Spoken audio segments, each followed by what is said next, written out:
హైదరాబాద్ జిల్లా స్థానిక సంస్థల ఎమ్మెల్సీ ఎన్నికకు నేడు ఎన్నిక జరగనుంది.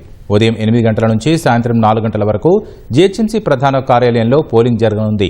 ఈ ఎన్నికలో మొత్తం 112 మంది ఓటర్లు ఉండగా 81 మంది కార్పొరేటర్లు, 31 మంది ఎక్స్ అఫిషియో సభ్యులు ఉన్నారు. హైదరాబాద్ జిల్లాకు చెందిన కార్పొరేటర్లు, ఎమ్మెల్యేలు, ఎంపీలు ఓటుకు వినియోగించుకోనున్నారు. ఓ మైక్రో అబ్జర్వర్తో పాటు ఓ కౌంటింగ్ సూపర్వైజర్, 2 సహాయకులతో ఓ బృందాన్ని ఏర్పాటు చేశారు. బ్యాలెట్ పద్ధతిలో జరగనున్న ఈ పోలింగ్కు ఎక్స్ అఫిషియో సభ్యుల కోసం ఒక పోలింగ్ కేంద్రం, కార్పొరేటర్లకు మరో కేంద్రం ఏర్పాటు చేశారు.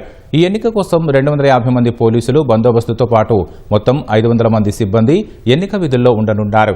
ఈ ఎన్నికలో నోటా ఆప్షన్ ఉండదని, విప్ కూడా ఉండదని ఎన్నికల అధికారి అనురాగ్ జయంతి తెలిపారు. ఈ ఎన్నికలో బీజేపీ, ఎంఐఎం అభ్యర్థులు పోటీ పడుతుండగా కాంగ్రెస్ పోటీకి దూరంగా ఉంది.